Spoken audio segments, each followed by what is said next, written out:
नमस्कार प्यारे छात्रों, स्वागत है आपका हमारे चैनल में क्लाइमैक्स ट्यूटोरियल में। आज हम पढ़ने वाले हैं भारतीय संविधान में अधिकार, जैक क्लास 11 का राजनीति विज्ञान का दूसरा चैप्टर है भारतीय संविधान में अधिकार। पिछले क्लास में हम ऑब्जेक्टिव देखे थे, एमसीक्यू टाइप देखे थे। आज हम देखेंगे अति लघु उत्तरीय प्रश्न। ठीक है, अति लघु उत्तरीय प्रश्न। ठीक है, मतलब वेरी शॉर्ट टाइप आंसर। ठीक है, लघु उत्तरीय प्रश्न देखेंगे। ठीक है, चलिए हम प्रश्न शुरू करते हैं। चैप्टर है हमारा भारतीय संविधान में अधिकार। पहला प्रश्न है, मूल अधिकार मूल अधिकार आवश्यक क्यों है? ठीक है, मतलब मूल अधिकार को ही मौलिक अधिकार भी कहा जाता है। ठीक है, ये आवश्यक क्यों है?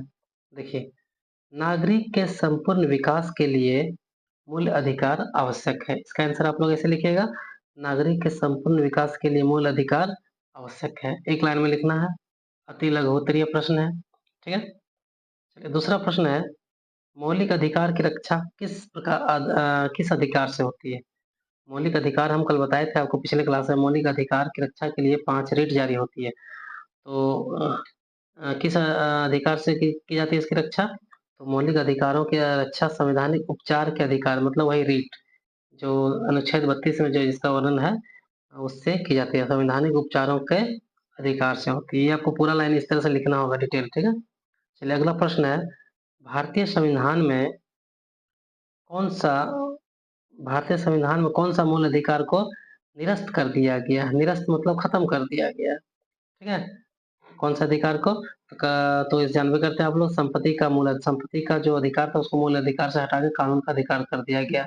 इसको आप लोग ऐसे लिखिएगा, भारतीय संविधान में संपत्ति का अधिकार संपत्ति का मूल अधिकार को निरस्त कर दिया गया। ठीक है, खत्म कर दिया गया। चलिए अगला प्रश्न है जो है 4 नंबर प्रश्न है, संविधान के किस भाग में मौलिक अधिकारों का उल्लेख किया गया है? तो ये तो भाग 3 में है, लेकिन आप लोग पूरा लिखिएगा। संविधान के भाग 3 में मौलिक अधिकारों का उल्लेख किया गया है। ठीक है, अगला प्रश्न देखते हैं। 5 नंबर प्रश्न है, भारतीय संविधान के कौन से अनुच्छेद में मूल कर्तव्य दिए गए हैं? मैंने अनुच्छेद संविधान का कौन सा अनुच्छेद में मूल कर्तव्य का वर्णन है? ठीक है, मूल कर्तव्य भारतीय संविधान का अनुच्छेद 51 क में मूल कर्तव्य को जोड़ा गया, मतलब उसमें उसका वर्णन किया गया। ठीक है, दिए गए। अगला प्रश्न है 6 नंबर प्रश्न, भारतीय संविधान में कितने मौलिक कर्तव्यों का वर्णन किया गया, उल्लेख किया गया? भारतीय संविधान में 11 मौलिक कर्तव्यों का उल्लेख किया गया। ठीक है, उल्लेख है। चलिए अगला प्रश्न है 7 नंबर, राज्य के नीति निर्देशक तत्वों का वर्णन संविधान के किस भाग में है? नीति निर्देशक तत्वों का वर्णन संविधान के किस भाग में है? तो राज्य के नीति निर्देशक तत्वों का वर्णन संविधान के भाग 4 में किया गया। ठीक है, चलिए अगला प्रश्न है 8 नंबर, भारतीय संविधान के नीति निर्देशक तत्व किस देश के संविधान से लिया गया है? जो नीति निर्देशक तत्व जो है ये कौन सा देश के संविधान से लिया गया है? तो भारतीय संविधान के नीति निर्देशक तत्व आयरलैंड के संविधान से लिया गया है। ठीक है, चलिए अगला प्रश्न देखते हैं। 9 नंबर प्रश्न है, संविधान में मूल अधिकार का संरक्षक किसे बनाया गया है? तो आंसर हो जाएगा, इसका उत्तर होगा संविधान द्वारा मूल अधिकार का संरक्षक सर्वोच्च न्यायालय को बनाया गया है। ठीक है, अगला प्रश्न देखते हैं, राष्ट्रीय मानवाधिकार आयोग का गठन कब किया गया है?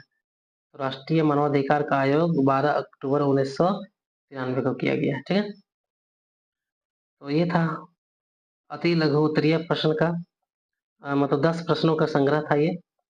आप लोग इसे नोट डाउन कर लीजिएगा। ठीक है, और हमारे चैनल को लाइक शेयर सब्सक्राइब जरूर कर दीजिएगा। तो मिलते हैं अगले क्लास में। टेक केयर, गुड बाय, धन्यवाद।